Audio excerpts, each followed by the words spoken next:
on, everybody out there? This is Popular Stranger, and we are back at you again today with another College Football 25 Ultimate Team video. In today's video, we're going to be breaking down the brand new Stories of the Week promo scheme spotlight and all new content drop that we can expect going forward on Wednesdays. So let's go ahead and jump right on into it, take a look at the cards, and we got solo challenges. Correct me if I'm wrong here, but Stories of the Week prior to like earlier in the year didn't really get solos every week. I could be totally wrong and getting confused here, but we went through that big period where there's just a lack of solos in the game completely, and now it feels like with every content drop, we're actually starting to get some, which is definitely a W for all you offline players and no money spent grinders. So week one scheme spotlight, you can see that there's going to be 640 stars worth of solos, and for week number one, only 40 stars available. So I'm just doing the math here. If we get 40 stars worth of solos a week, 640 in total, we could potentially expect here 16 weeks of the Stories of the Week scheme spotlight, which would probably carry us well into the off season of Cut 25. So that's definitely good news. And as I scroll through the rewards here, you're going to see that at tier 2, you get a scheme spotlight token. Now I haven't looked at the sets yet, but I'm going to guess that you'll be able to trade these in for free cards later on down the road. This is the solo kind of system that I wish they would have been using all year, most specifically with the Legend promo, rather than those like memory tokens that are basically pointless and not really good value-wise. This is what I want. I could be jumping ahead of myself here because I haven't looked at the sets, but tokens usually equal free players, and if you scroll through the rest of the rewards, there's 91 plus packs, there's more of these tokens, and they pretty much repeat themselves, alternate in those two rewards all the way up to tier 32. Tier 33, 640 stars gives you 10,000 coins, but it seems to me like these solos are actually going to be worth playing. As far as the Season 4 Field Pass goes, I'm scrolling through everything here in each tab, and it doesn't look like there are any Stories of the Week based objectives in here. Unfortunately, that would probably be the main disappointing thing here. It's not the end of the world. And again, just your kind of weekly or daily reminder, I should say, that your weekly objectives do expire tomorrow being Thursday at normally 1:30 p.m. Eastern Time. If you don't get these done, you're going to miss out on XP, and we are basically 2 weeks or a little bit under 2 weeks until Season 4 is all over. So if you don't get these objectives done, you could be missing out on the potential chance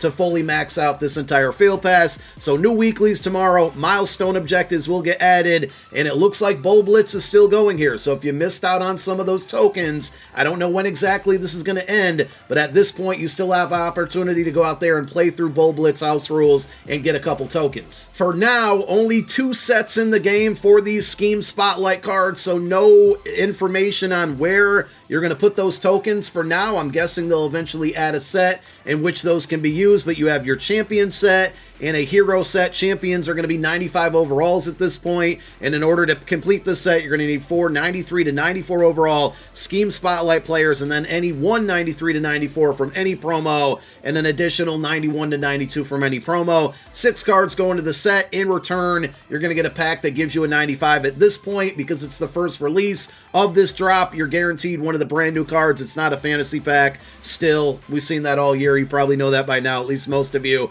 There is also a hero set for 291 to 92 overall scheme spotlight cards, and then 291 to 92 overall cards from any promo. 4 cards go into the set. In return, you're going to get a hero level card from the scheme spotlight. But let's go ahead and take a look at the cards, because there's some pretty good ones out here. Now we got 3 96 overall LTDs in the game, and they all look pretty good here. The first one up is going to be Jalen Noel, deep threat wide receiver. Only 5'11", so I know that's going to be the downside of the card, but 96 stock speed, 95 catching, short mid route running 94, deep route running 97. This makes him one of the fastest wide receivers, I believe the fastest wide receiver in the game. On defense, we got Cameron Oliver. It feels like UNLV gets a card a little bit too much for my liking, especially for a team that Syracuse beat. Yes, I'm bringing that up. I don't care. But this Cameron Oliver card cracked. 6'1", 96 stock speed, 92 man, 97 zone, 90 press, acceleration, agility, play rec, all very good. I like this card a lot. This will be a good limited or LTD rental card down the road. I don't think it's going to be fairly inexpensive right away, but down the road, this is one to keep your eye on. And then the third LTD is going to be Bryson Washington, power back archetype, but 96 speed. I still say Reggie Bush is probably the best option out there, but for a power back, I don't know, man. 96 speed, 95 excel, 92 agility, 94 change of direction. He kind of looks like an elusive back, and then you still get to throw in the 96 trucking, 92 break tackle, 96 carry, the spin move at 90, the juke move at 93. I may have been a little bit premature in that one. You guys let me know in the comment section. Does this card look better than the Reggie Bush from the Rush earlier, the Holiday Rush card? I think we might have a brand new best running back in the game. I could be wrong here, but this card looks really, really good and well-rounded. One other thing to point out, and it looks like just specifically with the LTDs, if you are building a theme team based off of the scheme, and that's kind of the whole idea with this promo being Scheme Spotlight, if you go into the upgrade tab, you know, like always, you can add any team chem to the card. You got to pay the 1,500 coins or 15,000 coins, so that can get very expensive. But with these LTDs, and again, it looks like LTDs only, they're going to get ×2 chemistry for the scheme, and you can change it to any one you want. So if you want to go 4-2-5 or multiple defense or 3-3-5 tight or regular 3-3-5, you now have that option, and it is going to cost you still the standard of 15,000 coins, but that is a nice little twist there if you're building your team around that. As far as the 95 overall champions, and it looks like we have a total of 6 of them that are coming out today. Going through the upgrade tab, I can't tell if those are actually changeable. I mean, it doesn't look like it, so you can still change the team chem. But notice, right, for this Preston Zachman, he is still getting a 3-4 ×2, 3-4 multiple ×2. So even though the non-LTDs are not customizable, they do give you a double chem for your scheme chemistry there. So really good cards, could be even more powerful as you get them boosted up there. The 396s all look really amazing. The 95 overall champions are pretty solid, and we have a bunch of 93 overall heroes as well with some 91s mixed in. So a bunch of new cards, 17 to be exact. And of course, outside of the auction house and completing those sets, if you want any of these new cards, we got pack offers. So there's the launch bundle for 1,100 or 11,000 points here. You get a 93 plus, you get 2 of those, and then 5 packs. You have the $26 or $25 launch pack. There's a launch B&D pack, and then also your weekly basic opportunity pack. So for 1,500 coins, you're either going to get an 80 overall card, which is going to be the most likely scenario. Has anybody watching this video actually pulled something good out of the 1,500 coin pack in any of the content drops? Doesn't have to be this one. Let me know. I think if I remember correctly, I got an LTD Von Miller out of one of these back during one of the holiday rushes there. But for 1,500 coins, it's a no-brainer to open it up. It'll knock out your daily objective of needing to open up a pack right here as well. But more than likely, you're going to get stuck with an 80 overall, and that's okay. Now, that will also give you access to the step-up pack here. So for $4, you're either going to get the same results, an 80 or a 95-plus Scheme Spotlight player. But this one, for $4, 5.1% chance at that 95-plus, to me, not even worth it. I would rather you spend your money on your launch booster packs or booster packs in general. Let me just double check. Yeah, I figured they would have some type of training option as well. So if you do have a bunch of training from B&D cards, from booster packs and whatnot, you have a 63K training pack. Only guarantees you a 91. This one I'm not really a fan of here because it's going to be a high scenario where you get a 91, and even if you get above that, you're getting a 93. It's not like yesterday, right, with the Game Changer cards. You were guaranteed a hero level card at a 93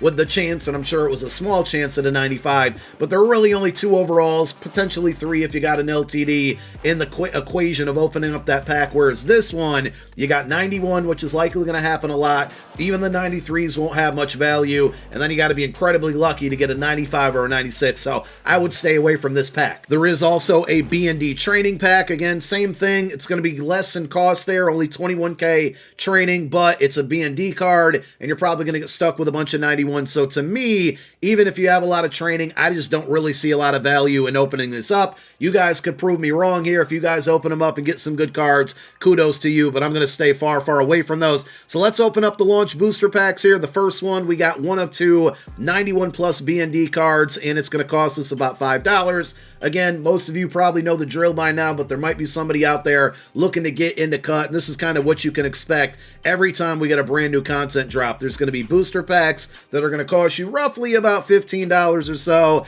and they're either going to turn into a lot of training over the course of, weeks and weeks and weeks, or you might get lucky and pull some good cards here. We got no luck at all in the first one here, so we're just going to take, they're both the same overall. We'll just take the one at the position. It doesn't really matter, to be honest, but I took one at defensive line in case we need to throw them and there's a backup. That will give us access to the second pack for 1 coin, in which we're guaranteed another 91 plus scheme spotlight card, and then just a random card here. I couldn't catch the overall, but we get an 86 overall Stories of the Week card, and yet another 191 overall. This is not a fantasy pack as I thought it was, so we're going to go ahead and get both of those cards, and that will move us over to the third pack, and the third pack is going to be 1 coin as well, with a 91 plus BND scheme spotlight player, and the potential chance at a season 4 chase card. I'm not expecting too much in this one. That's going to bring us finally, as we get stuck with another 91, that's going to bring us to the Scheme Spotlight Launch Premium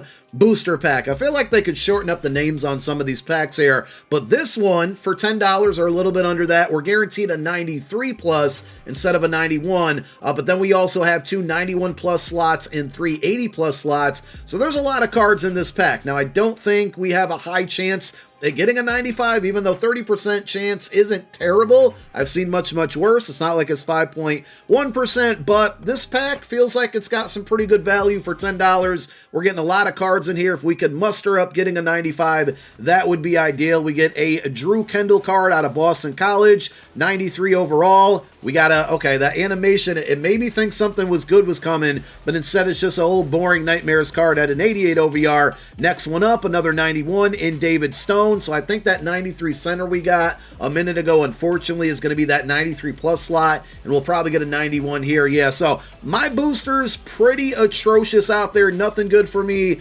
Hopefully all of you watching at home had much, much better results, but that is the content. Love that we got solo challenges. We don't know exactly what those tokens are going to go towards, but again, just if you played Ultimate Team, whether it's Madden or this game, tokens usually lead to free cards, and I'm guessing they're going to just put the set in the game a little bit down the road once they know that, people are getting close to enough tokens to redeem them. So go knock out those solo challenges. Don't forget, you still got house rules for the Game Breakers or Game Changers program that came out yesterday, and get those weekly objectives done because they do reset tomorrow. Less than 2 weeks until the Season 4 Field Pass is all over, and that's all I got for now. Thank you guys for tuning in to another one. My name is Popular Stranger. I'm out. Peace.